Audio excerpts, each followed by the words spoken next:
What's up, guys? It's your boy Zowoki back out with some more of the crime talk type videos, and today we're going to take a look at two cases that definitely really hit home to me, besides obviously the Chris Watts case, and it's the SlenderMan 2 female killers, the one Morgan Geyser, and then the obviously dad killer that killed his 3 innocent baby little boys, Chad Dorman.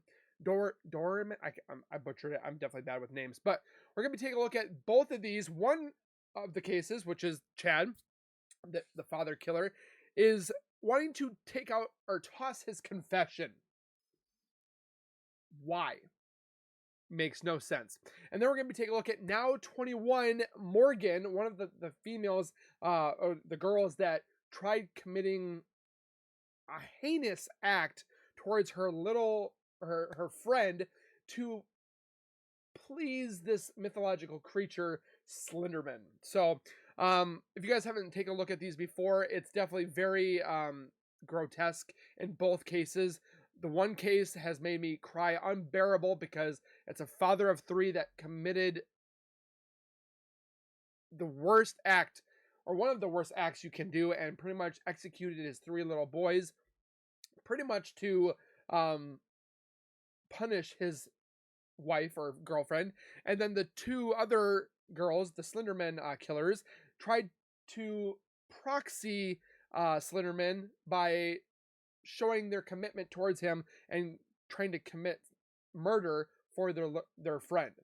It's ridiculous. Luckily, the friend survived, which I don't know how she survived. I do believe she was like stabbed 30-ish more times because they wanted to please SlenderMan. So before we go any further, if you guys could do me a solid favor, is subscribe to the YouTube channel by hitting the whiteboard icon down the bottom right. Hit the bell icon next to it, so when I do post videos like this one, you guys will get that little ring notification that I posted a video. Then you guys can watch, comment, like, and share. And again, thank you guys so very much for the love and support. You guys have just hit 44,000 subscribers. We're on our way, hopefully, to 45, so we can get to 50,000 subscribers, so I give one of you lucky people at home a MetaQuest 3 virtual reality headset for free. And then at 75 and 100, we're going to be giving away 2 more. So subscribe, comment, like, and share. Let me know if you've heard of these cases, what you guys think of these. Do you think that they should be released? Because apparently Morgan is requesting that she be released from the mental institution because she just wants out. She's been sentenced to 40 years in the mental facility in 2018. I'm very sad that this woman feels that she needs to be released, but she committed a heinous act of almost attempting complete murder. And she almost did that, but luckily the little girl survived. And then for the actual man himself, Chad Dorman, to think he's going to toss out his confession is ridiculous in itself. So with that being said, let's take a look at these videos. The first one we're going to look at is Chad. Hopefully this doesn't make me cry, because last time I watched this, it made me cry, just because of how collected and calm this man is after he just executed and murdered his 3 kids, 3 boys, almost committed murder on his daughter. Luckily, she got away, shot his wife, fiance, girlfriend, whatever have you, in her arm or hand, and she's pretty much bluntly yelling at him, "You ruined my life, you took my life away," because her 3 kids are gone. Hopefully I don't cry, so let's take a look. Can I roll over? I ain't gonna hurt you. I ain't gonna hurt nobody. You got anything on you? No, I ain't got nothing, man. Phone, that's it. Chad Dorman, the Ohio dad accused of executing his 3 young sons, wants his confession thrown out. Hell no. He says detectives violated his rights. I'm Anjanette Levy. It's Wednesday, and this is Crime Fix. Chad Dorman is accused of the unthinkable. Last summer, deputies say he shot his 3 sons, 7-year-old Clayton, 4-year-old Hunter, and 3-year-old Chase, killing all 3 of them. The murders happened in June, but court documents say Dorman told detectives that he'd actually been thinking about killing the boys since October of 2022, 9 months prior. Here's body camera footage from Dorman's arrest. Stand up! Stand And up! the black that you see there is where his boys are. Stand up! Up! EMS to stage and air clear is going to go ahead and fly whenever any units can advise. Get your hands up here. You can also see the rifle Dorman's accused of using to murder his sons. It was sitting next to him as deputies arrived. Dorman's lawyers say he was interviewed by detectives and read his Miranda warnings, but never presented with a form outlining those rights and never asked whether he waived those rights. I'm sorry, but if you commit murder and you can obviously see that this person committed murder, the gun's right there, whatever have you, I think your rights should be removed. I'm sorry. You caused the murder. You particularly did it to make it a point, whatever you think you made a point. I honestly think, yeah, okay, you're a free man. You're a free woman, whatever have you. But once you commit an act of crime, I think, to make a example out of these people so that hopefully people don't do other crimes in the future, your rights are removed. I don't think, okay, constitutional right. Yeah, okay, you get to do all these different amendments and so forth. But once you commit a murder, I think your rights should be completely gone. You don't get the right to do that. I'm sorry, but murder is the biggest thing that I hate because there's no reason to commit murder. Okay, there's reason to protect your family, to protect your friends, to protect your oneself. And causing a death would be unfortunate, but you're protecting yourself. But you purposely cut somebody up, burn somebody up, killed them, suffocate them, whatever have you. You commit murder just because you felt like you had to, you needed to, you were bored, your rights are gone. That's what I feel. But you know what? My opinions probably don't matter. So Dorman is quoted as saying yep when asked whether he understood that he had a right to an attorney. About 6 minutes into the interview with detectives, Dorman's lawyers claim he said, "I'll wait for a lawyer. I really don't know. Give me a couple of days. Let me talk to a lawyer so I can get good, nice answers for you." Detective Ross responded, "I understand. Do you have a lawyer?" Dorman responded, "We have family lawyers," and said that his father was a lawyer. Dorman's attorneys also claim that social workers and medical personnel were used by detectives to question Dorman and that he made incriminating statements that could be used against him. They also say that deputies called him a monster and talked about possibly shooting him and that he should be placed in the cruiser so one deputy wouldn't do that.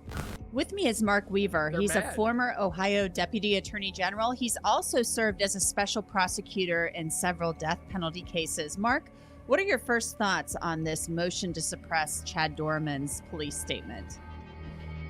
I've litigated against this attorney, Greg Myers. He's one of the most experienced death penalty defense lawyers in the state. I know him well. We don't know what the prosecutor has to say about this motion, but I will say this. There is so much evidence against Chad Dorman that this motion to suppress is very key because it's hard to see how the defense wriggles out of this one.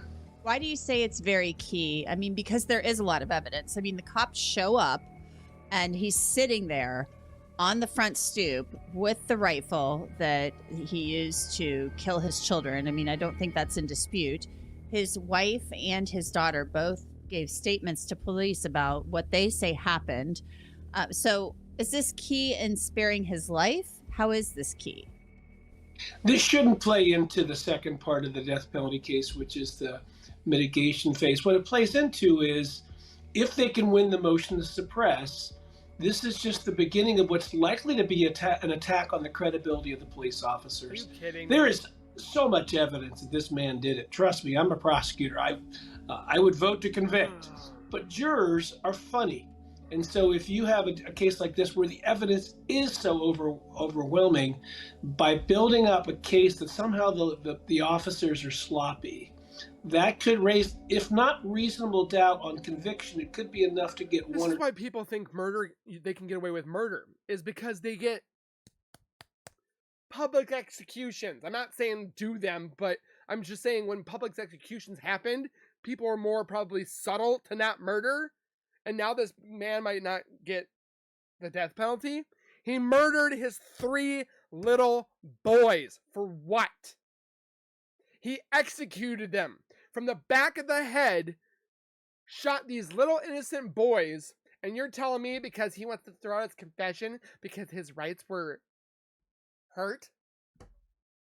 It makes me so angry and so pissed off that we're even talking about this man wanting to toss out his confession because his rights were not properly taken care of.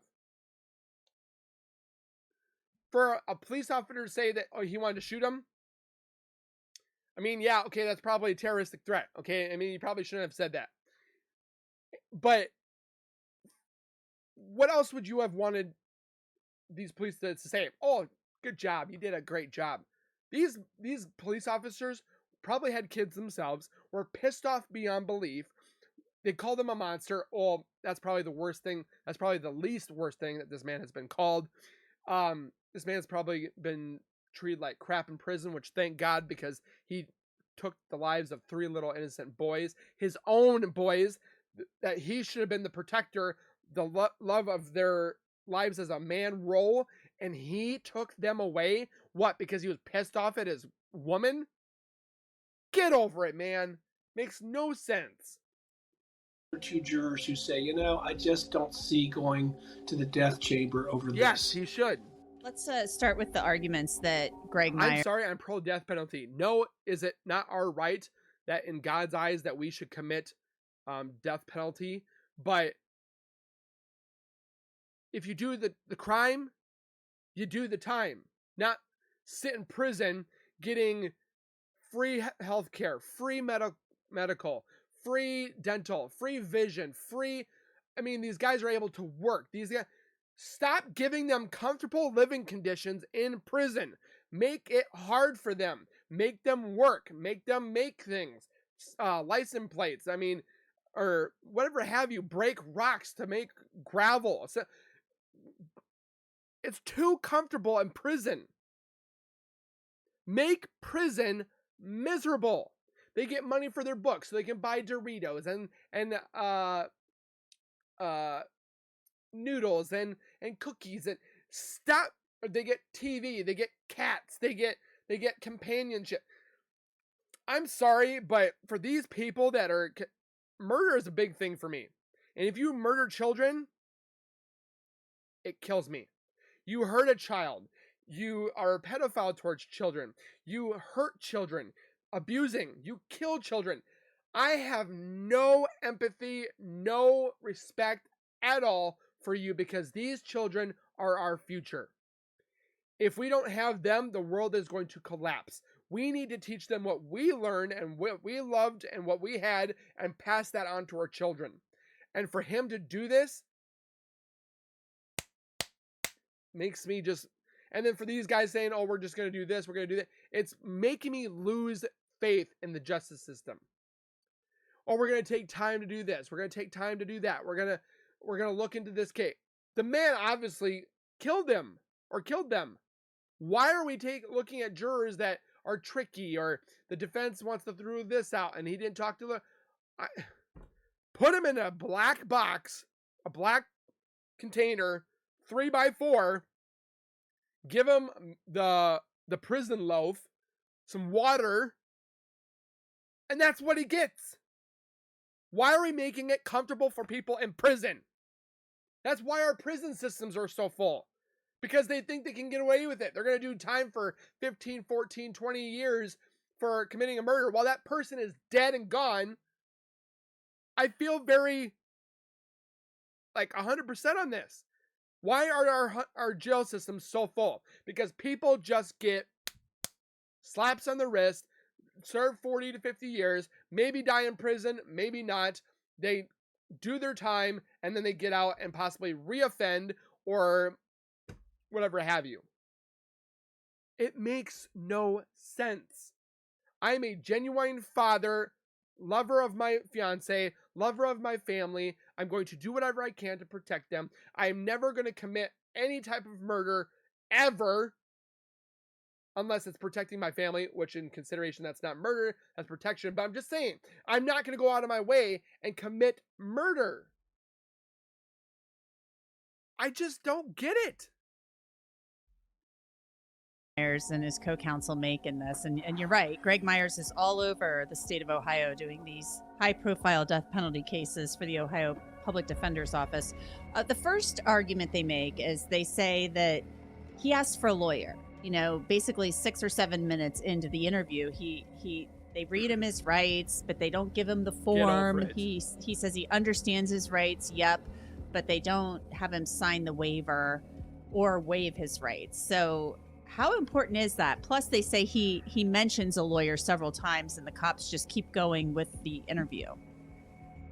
Yeah, there's a couple of different issues. Let's try to separate them. So Miranda versus Arizona is the U.S. Supreme Court case that says if you want to use somebody's interrogation that took place in custody against them, you have to warn them about what their rights are under the Constitution.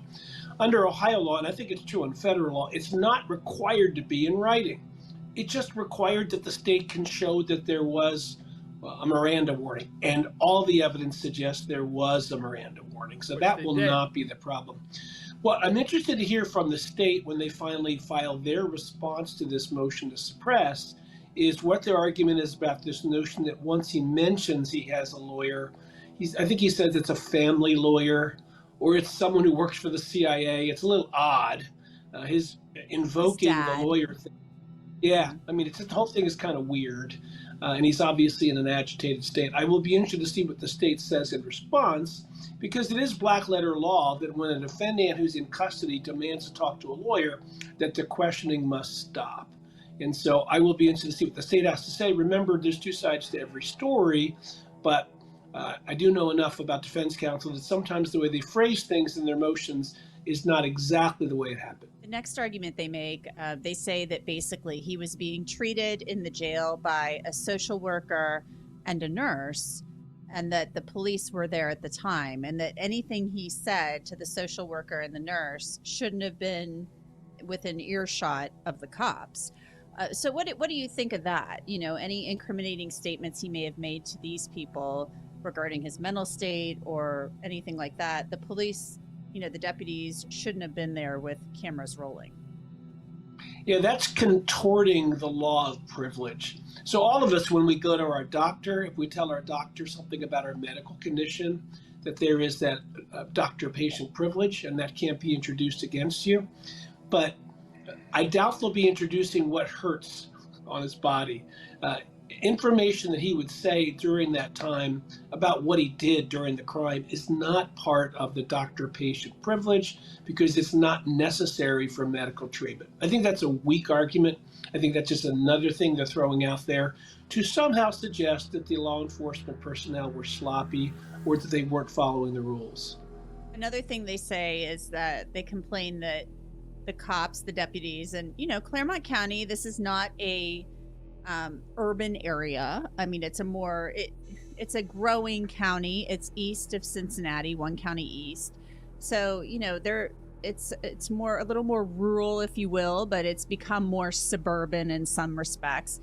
But his attorneys are taking issue with the fact that they called Dorman a monster, and one of the cops apparently on body camera footage said something like, put him in the cruiser, I might shoot the mother effer, something like that. So they're kind of basically saying, like, these cops are a bit of a mess. I mean, what do you make of that argument? Here's the good news. This is why I love the jury system. You put 12 regular Claremont County residents in the box, and they will say, well, that's normal. They've just arrested a man who all indications are hunted down his children and shot them in front of his wife and the stepdaughter. And that is a normal human reaction. Now, if they didn't follow police procedures, that's a different argument. But the fact that these officers reacted as nearly any other human would do is something that will not offend the jurors at all. And there's actually, it's redacted in the body camera footage. It's horrible, but you can tell that one of the deputies is tending to one of the children, trying to save the child, which sadly couldn't be done. The final thing that they're arguing, Mark, was the fact that there was a public defender at his initial court appearance who met with him. And of course, the public defender is going to interview him to see if he qualifies for representation and things of that nature. And they say, the deputies are standing there, body cameras rolling while he's being interviewed by counsel. That shouldn't have happened. They're saying his rights have been repeatedly violated. Your thoughts? Yeah, I don't know it happened that way. Again, I'm interested in hearing what the state has to say. Very good prosecutor's office down there. I have a lot of respect for them. Normally, an attorney-client conversation should not be recorded, and law enforcement personnel should not be there for that. So I'll be interested to hear what they say. Having said that, that should not affect the proof in this case in any way, because there's more than enough evidence out there from before he was in custody that this happened, including the wife and the stepdaughter who will have to testify as to what they saw with what this horrific killer did. Yeah, he has pleaded not guilty at this point in time, of course. He's going to do Get that. It'll outta be here. interesting to see what the defense in this case is. But, you know, it's an aggravated murder case. They're seeking the death penalty. I hope he Trial does. will begin later this year. So, Mark Weaver, thank you so much. I hope that man gets the death penalty. I'm sorry, I'm pro death penalty, especially when it's with kids. It just makes me punch in my gut that you should have been a father. You should be taking care of them, love them, protect them, let them grow, and then you do this. What are your thoughts on this case? So with that being said, let's take a look into the SlenderMan case and see what that is all about. The nation and made headlines around the world. I remember this In case. 2014, two preteens lured their classmate into a forest during a game of hide and seek, then stabbed her more than a dozen times, all to appease an online boogeyman called SlenderMan. Nearly 10 years later, one of those girls, who is now 21 years old, is asking to be released from a mental institution. So, we have to hope that through age and through treatment that she's been able to deal with that, and they've been able to kind of figure out what the source of that was, and they've been able to get her right. Otherwise, they'll keep her in there, which They should. if she's not right, she needs to be in there. We can't have her running around. So- but I don't know those So what? answers. She can come out and reoffend because she still believes in Slenderman or some other deity that is made up and make believe. We're trying to protect people, the citizens of the United States that are doing and trying to live a normal life, but then this person might get out and reoffend. And we'll have to wait and see what the doctors say. And we have to assume that the judge will be prudent and make the right decision. The 2014 stabbing took place in a local park in Waukesha, Wisconsin. Prosecutors say Morgan Geyser and Anissa Wire pinned down their classmate Peyton Lautner. Then Morgan stabbed Peyton 19 times while Anissa urged her on. Peyton thankfully was able to drag herself to a nearby road and found a cyclist who called 911. Her so-called friends Morgan and Anissa were found by authorities within hours. During their interview with police, the two reportedly showed no remorse and claimed they attacked Peyton to appease SlenderMan, a tall, thin, faceless, and fictional character. In 2018, Morgan Geyser was committed to the Wisconsin Department of Health Services for 40 years after being found guilty of attempted first-degree intentional homicide, but found not guilty by reason of mental disease. Now, through a new petition, she's seeking to be released from the state mental hospital, but with conditions. When I was a kid, we always had Bloody Mary, that if you said Bloody Mary in the mirror 3 times, that she'd appear. We always had kind of these legends, but it never went to the Murder. it never went to the absolute diabolical stage that this did, in terms of that they claimed that when they killed their friend that they were having a sleepover with, that it was at the behest of SlenderMan. I spoke with criminal defense attorney and host of the Defense Diaries podcast, Bob Mata. He tells me Morgan would have to go through rigorous court-appointed evaluations to even be considered for conditional release. And obviously from an attorney's perspective, I immediately start looking at their age. That's always the thing that I'm looking at in terms of undeveloped minds, which at 12 years old, despite the act itself being a very adult act, their minds are just not developed, so you have that dichotomy there that's hard for the court systems and people in general to deal with. That's for your parents, like I have done with my kids, that murder is never the answer. You never do this. It's stupid for this. I've literally showed this case to my kids, saying this is what they did. Would you do this? Oh no, I would never do that. The kids that literally you need to tell your kids that murder is not an answer, that you need to be the right person. You need to do good. You need to help one another. It comes down to the parents as well, of the upbringing and hopefully that these children are not abused and so forth. But it also, for this little girl, when she committed this heinous act, the parents need to be investigated. Like, how were the parents were? Did they cause abuse? Did they sexually abuse? Did they not do what they were supposed to? Were they in the child's life and so forth? And it comes down to the parents as well. Like school shooters. Why did the shooter do this? Were the guns locked up? Were the guns in a safe location?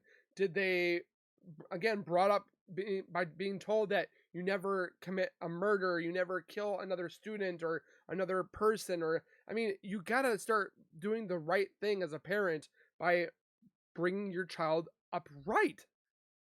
And you can't tell me that these parents said, oh yeah, don't do this or don't do that. I've literally told my kids that this person's not real. That person's, don't ever think that a mythological creature is this. Or, I mean, I've said that if you steal, you're going to get locked up for it. We don't steal. You pay for everything. You don't abuse anybody. For my son, I've told him to never hit a woman. I mean, you got to start teaching your kids younger so that in the future that's not going to be a big problem like in this case. You know, it's like, how do you deal with a couple of girls that seem to have come unhinged and, you know, in terms of doing this to like one of their friends? And you know, ultimately, when I heard the story, it was shocking. I was obviously very happy she survived.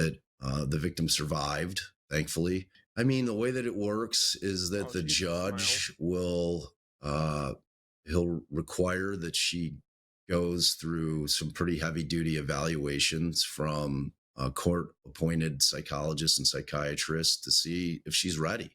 You know, I mean, she's been working at this point for, you know, near 10 years to try to get right. I think she was convicted in 2014, if I'm correct, and we're rolling up on 2024. So, you know, I mean, we have to feel that the judicial side of it, that they're going to take all the measures necessary to make sure that they're not sending somebody that's continuing to be unhinged, even into her young adulthood, out into society.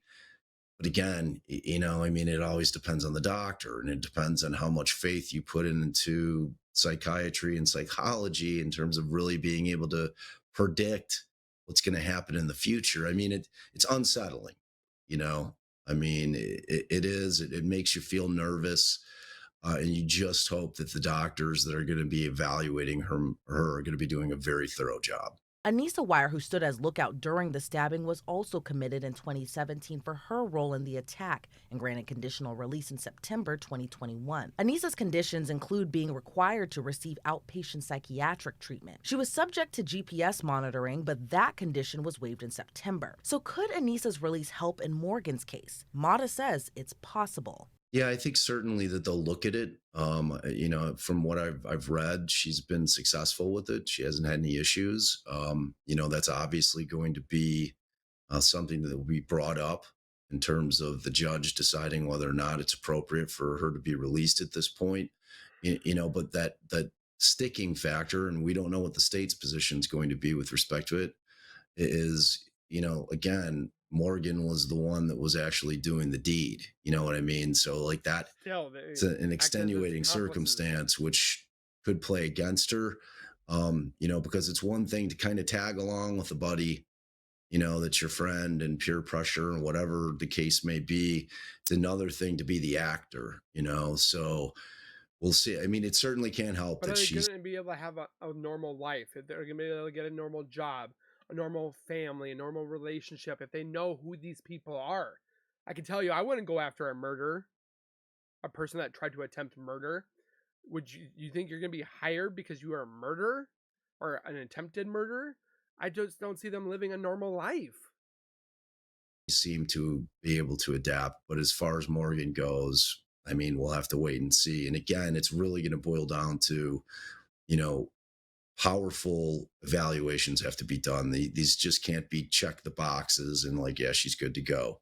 I mean, in which I assume that the doctors that'll be charged with the task of evaluating will do a proper job, because they'll know if she's getting released on their word and on their evaluations, that if something goes awry, people are going to come knocking on their doors. So let's hope that they do the job properly. This isn't the first time Geyser's defense attorneys asked the judge for conditional release. She reportedly asked the Washington County judge to be released, but withdrew those petitions in 2022 and 2023. I think her probably, like, the most likely scenario is that her attorney looked at the evaluations, spoke with the doctors in the facility, and got because I'm sure Morgan was pushing. I mean, as soon as she heard that her girlfriend got out, she's like, well, I want to get out. What about me? What about me? And it's like, so she was probably constantly asking her attorney, when can I file? I want to file. I'm ready. And I have a feeling that based on conversations that took place regarding her progress, that they thought it in the best interest that maybe she hold off for a bit longer. I mean, that's the most logical explanation, and I think that ultimately the attorney was probably trying to set it up in a way that it will succeed, as opposed to going in and getting turned down. Because that just, it creates a bit of a stigma just mentally for anybody that's going to be looking at it moving forward, especially a judge. If the judge is going to be the one that's ultimately going to decide whether or not she's going to be released, and she'd gone in a year prior and they say she's not ready, and she was pushing it to get out, it's gonna cause that judge to take pause and be like, all right, well, what has changed that much in a year? You know what I'm saying? So I think probably they wanted to wait until it was going to be clear across the board in terms of her treaters and the providers, and them saying, look, I think she's ready. We feel very secure in that. And that's when they decide to run with it. And with a judge ultimately making that decision, a scheduling conference is expected in the coming weeks. And I'm sure, based on kind of the high profile nature of the case, that it's going to be looked at, it'll be scrutinized, that everyone will be, dotting their I's and crossing their T's to make sure that they get it right. Because the last thing that we want is to put, an unhinged young woman out there who's still got issues, because that's like doing what she did, kind of based on things that she's seeing on social media. She was very susceptible to suggestion back then, and her mind was wandering. So, we have to hope that through age and, through treatment, that she's been able to deal with that, and they've been able to kind of figure out what the source of that was, and they've been able to get her right. Otherwise, they'll keep her in there, which probably, if she's not right, she needs to be in there. We can't have her running around. But I don't know those answers, and we'll have to wait and see what the doctors say. And we have to assume that the judge will be prudent and make the right decision. I think she should honestly stay in for more time. I don't think she's rehabilitated, but again, what do you guys think? Let me know down in the comments. I would surely love to read your guys' comments on both cases. The confession being tossed out with Chad Dorman, and with her, what's her name? Morgan. I want to keep wanting to say Megan. If she is ready to be released, I didn't even know the other one was released. That was ridiculous. I mean, it's the one that didn't cause the murder, but she played a part in it. That's why if you're an accessory to murder, you were there. You didn't help to prevent it. So are you in the right mind? It's kind of scary to think about. So again, comment down below. Let me know what you guys' thoughts are. Hit the like button for more crime talk videos on channel Zowoki, and we will see you guys in the next one. So please take care, keep it safe, and as always, keep nerding on, and we'll see you guys next time.